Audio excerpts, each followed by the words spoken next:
ये घमंडियों की जो सरकार है, लेड बाई, अपना नाम रखते हैं ये लोग झारखंड मुक्ति मोर्चा, लेकिन एक्चुअली इनका नाम है जेएमएम, मतलब जमीन मारो मोर्चा। ये जमीन मारो मोर्चा के जो सरदार हैं आज जेल में हैं और सोचते हैं कि इनको सहानुभूति मिलेगी, लेकिन भ्रष्टाचार से जनित किसी नेता को इस देश ने सहानुभूति नहीं दी है और इनको भी ना मिलने वाला है। बिहार और झारखंड दोनों प्रधानमंत्री जी की दो आंखें हैं और दोनों आंखों को न प्रधानमंत्री जी मूंद सकते हैं, न प्रधानमंत्री जी खराब होने का मौका दे सकते हैं। और इसीलिए उस संदर्भ में बिहार और झारखंड हमारे लिए सबसे इंपॉर्टेंट है। देखिए, आप लोग सबको को विदित है, इस झारखंड को स्वर्गीय अटल बिहारी वाजपेयी जी की प्रेरणा से ये झारखंड बना था। हमारा नारा है, हमने बनाया है और हम ही गढ़ेंगे, बर्बाद नहीं होने देंगे। छत्तीसगढ़ और झारखंड दो राज्य बने थे, बगल में छत्तीसगढ़ है। 15 साल लगातार भारतीय जनता पार्टी की सरकार रही, छत्तीसगढ़ एक विकसित प्रदेश बन गया। 5 साल कांग्रेस रही, निचोड़ के उसको छत्तीसगढ़ को फेंक दिया और अभी हम वापस छत्तीसगढ़ में सत्ता में आए पिछले साल। और छत्तीसगढ़ में क्या क्या हुआ है, 36 वार किए थे वहां पे कांग्रेस ने छत्तीसगढ़ की जनता पे, उसी तरह से यहां पे ये घमंडियों की जो सरकार है, लेड बाई, अपना नाम रखते हैं ये लोग झारखंड मुक्ति मोर्चा, लेकिन एक्चुअली इनका नाम है जेएमएम, मतलब जमीन मारो मोर्चा। ये जमीन मारो मोर्चा के जो सरदार हैं आज जेल में हैं और सोचते हैं कि इनको सहानुभूति मिलेगी, लेकिन भ्रष्टाचार से जनित किसी नेता को इस देश ने सहानुभूति नहीं दी है और इनको भी ना मिलने वाला है। क्या दोष है भाई? झारखंड की जनता का दोष क्या है कि उसने एक आदिवासी मुख्यमंत्री को यह सोच के चुना कि वो आदिवासियों की हितों की रक्षा करेगा और वही मुख्यमंत्री आदिवासियों की जमीन कब्जा करने लगा। अपने सुविधा अनुसार आदिवासियों की जमीन कैप्चर करके आप बैठे हुए हैं। 8.5 एकड़ 9 एकड़ तो एक जमीन का मसला आया है ईडी के सामने। ऐसे न जाने कितने प्लॉट्स हैं भाई साहब पूरे झारखंड में। आज की तारीख में पिंटू नाम का जो सरकारी गवाह बना, अभिषेक ही प्रसाद है ना, उनकी जान के पीछे लोग पड़ गए हैं। मतलब कोई आपके बारे में, आज जबकि वो पिंटू बचपन का दोस्त है, तो जो आदमी बचपन के दोस्त को ना छोड़े वो इस राज्य को छोड़ेगा। इस राज्य को बनाने के लिए लोगों की बहुत कुर्बानी गई है, लोगों का खून गया है, लोगों की जानें गई हैं। लेकिन इस राज्य को न बनने देने के पीछे भी सन 2000 में ये राज्य बन तो जाना चाहिए था 90 में ही, लेकिन इस राज्य का राजनीतिक सौदा लगातार इस जमीन मारो मोर्चा के संस्थापक शिबू सोरेन द्वारा भी की गई। लालू यादव के साथ मिलकर इस राज्य की संस्थापना में देर की गई।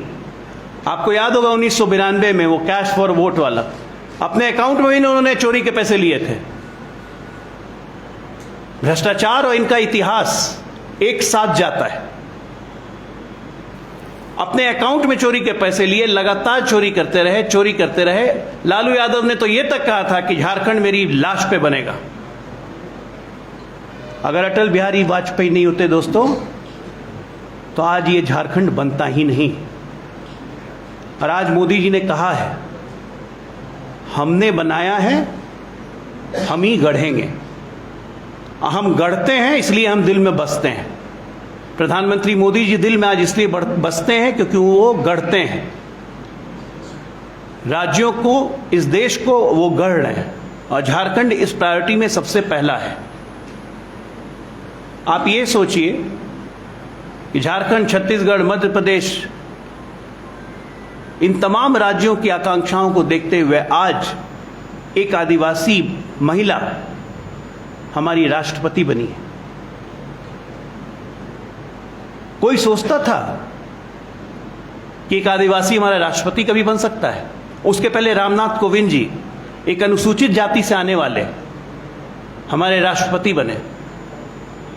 इस देश के पॉलिटिकल डायमेंशन जो राजनीतिक दृष्टिकोण से भूकंप अगर लाने का कोई काम करता है तो प्रधानमंत्री मोदी जी करते हैं कि समाज के सबसे पिछले तबके के बैठा हुआ आदमी वो आगे आके एड्रेस कर सके।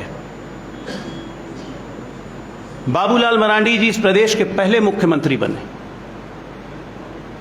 उनका वो कार्यकाल आज तक झारखंड वासियों को भूलता नहीं है। अर्जुन मुंडा का कार्यकाल हो, रघुवर दास जी का कार्यकाल हो, इस झारखंड प्रदेश ने हमेशा समृद्धि देखी है।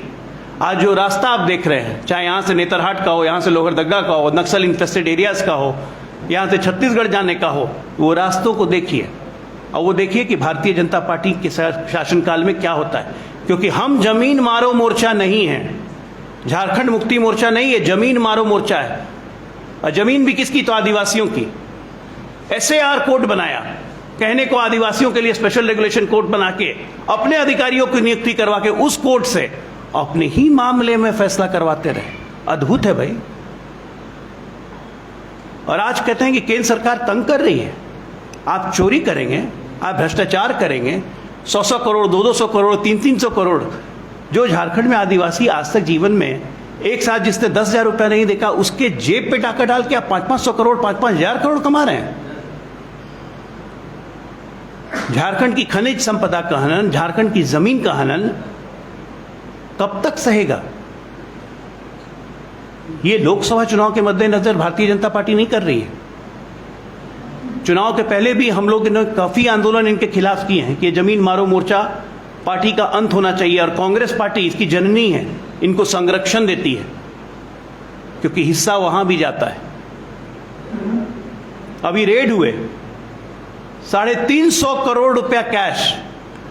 मीडिया के मित्रों, मैं आप लोग से पूछना चाहता हूं, आप लोगों ने, बहुत कम लोगों ने 1 करोड़ कैश एक साथ देखा होगा। 350 करोड़, सोचिए इस कमरे में कितना कैश हो जाएगा। अब तो 2000 का नोट भी बंद हो गया, खाली 500 का नोट रहता है। इतना कैश किलो में तौलिएगा तो लगभग 500 किलो हो जाएगा, तौल के। कहां से आता है भाई? कुबेर का वर्षा सिर्फ जमीन मारो मोर्चा और कांग्रेस पार्टी पे क्यों होती है? देश की जनता पे क्यों नहीं होती है? और इन पे कोई सवाल करे तो ये कहेंगे केंद्र सरकार परेशान कर रही है। ना, आपके कर्म आपको परेशान कर रहे हैं भाई साहब। और आपके कर्म ये जनता देख रही है, जनता ही आपको जवाब देगी। इस चुनाव में जवाब देगी, आने वाले विधानसभा चुनाव में जवाब देगी। और बाबूलाल मरांडी जी के नेतृत्व में और नरेंद्र मोदी जी के मार्गदर्शन में झारखंड में वापस से पूर्ण बहुमत की भारतीय जनता पार्टी की सरकार बनेगी। इसमें ना कोई शक है ना शुबा है, क्योंकि जमीन मारो मोर्चा को अब झारखंड बर्दाश्त नहीं करेगा। अब कोई सहानुभूति नहीं मिलने वाली है। आज प्रेस कॉन्फ्रेंस करने का मेन मुद्दा यह था कि हम लोकसभा चुनाव में जा रहे हैं इस नारे के साथ, झारखंड के लिए हमने बनाया है, हम ही गढ़ेंगे। वाजपेयी जी ने बनाया है, मोदी जी गढ़ेंगे, बाबूलाल जी आगे बढ़ाएंगे। यह हमारा नारा झारखंड के लिए है। और झारखंड के लिए प्रधानमंत्री मोदी जी झारखंड एक आंख अपनी मानते हैं, उस पर मूंद नहीं सकते हैं। यहां जो भ्रष्टाचार का नंगा नाच चल रहा है उस पर प्रधानमंत्री मोदी जी आंखें मूंदेंगे नहीं। कोई आलोचना की परवाह नहीं है, एक भ्रष्टाचारी नहीं बचेगा, कोई कार्रवाई नहीं रुकेगी। चुनाव के बाद भी कार्रवाई चलती रहेगी और जितने भ्रष्टाचारी हैं वो जान जाएं कि जनता का एक एक पैसा या तो खुद लौटा दें, नहीं तो सरकार वसूल लेगी और आपकी जिंदगी बीतेगी जेल के पीछे। ये धमकी नहीं है, ये कहीं से धमकी नहीं है, ये जनता की आवाज है। हम अपना फर्ज एक विपक्षी पार्टी की तरफ पूरा करेंगे और इस चुनाव में 14 की 14 सीटें झारखंड से एनडीए जीतेगा। प्रधानमंत्री मोदी के नेतृत्व में झारखंड में 14 की 14, बिहार में 40 की 40 हम जीतेंगे। इसमें ना कोई शक है ना कोई शुबा है। और जनता चाहती है कि मोदी जी वापस से आए और इस देश को भी गढ़ें और झारखंड को भी गढ़ें। अब मित्रों, अब ये हमारा प्रेस कॉन्फ्रेंस यहां पे हो रहा है। आने वाले 3-4 दिन आने वाले 3-4 दिनों के अंदर हमारा मीडिया सेंटर का इनॉग्रेशन होगा। बाबूलाल जी उसको इनॉग्रेट करेंगे, हमारे प्रभारी भी रहेंगे। और भविष्य में चुनाव तक हमारी तमाम प्रेस वार्ताएं और हमारी तमाम मीडिया इंटरैक्शन हम लोग अपने मीडिया सेंटर से करेंगे और मीडिया सेंटर की अधिकृत जानकारी हमारे सह प्रभारी जी आपको देंगे। बहुत बहुत धन्यवाद। तमाम दावे और बाकी चीजें अपनी जगह है, बहुत बड़ी जानकारी जो आपसे अमूमन उम्मीद भी रहती है, बहुत बड़ी जानकारी आपने दी कि पिंटू को जान का डर हो गया है। इसका कोई पुख्ता आधार है क्या? देखिए, पुख्ता आधार नहीं है, लेकिन पिंटू को जिस तरह से धमकियां मिल रही हैं और उसने शिकायत भी की है कि उसके धमकियां मिल रही हैं, वो भागा भागा फिर रहा है, तो हमें लगता है कि प्रदेश सरकार को, और उसने ईडी से भी दरखास्त की है कि उसकी जान को खतरा है, तो प्रदेश सरकार को अतिरिक्त सुरक्षा उसे मुहैया करवानी चाहिए। उसे कौन धमकी दे रहा है ये जानना बहुत जरूरी है। ये सब आपको कहां से पता चला कि ईडी को उसने लिखा है? कि हम लोग को पता नहीं है कि कब ईडी को उसने जान के डर की बात कही है। अरे ईडी को जब वो अपना एडमिशन दे रहा था, जब वो था, तभी हो रहा था कि इसको जान का खतरा हो रहा है। कैसे नहीं पता है आपको? नहीं, ये जानकारी हम लोग किसी को नहीं है। पिंटू से मिलिए, पिंटू से मिलिए आप लोग। मैं तो मीडिया को कहूंगा कि मीडिया के मामले से मैं जागृत कर रहा हूं कि यहां पे जो भी भेद खोलेगा उसको जान का खतरा हो जा रहा है। यही नहीं, लालू यादव की आत्मा हेमंत सोरेन में घुस गई है। लालू जी की आत्मा हेमंत सोरेन से घुस गई। आप ये देखिए कि सत्ता का संचालन शहाबुद्दीन की तरह जेल के अंदर से हो रहा है। नाखून कटा के लोग यहां शहीद बन रहे हैं। पूछने जाइएगा तो पता नहीं, मीडिया पे भी कहीं जैसे लालू जी पहले आप लोग को पकड़ उकड़ लेते थे शहाबुद्दीन के टाइम में, कहीं फिर पकड़ा उकड़ा मत जाइए, इससे थोड़ा संभल के जाइएगा। नहीं, वो सब इधर हम लोग को नहीं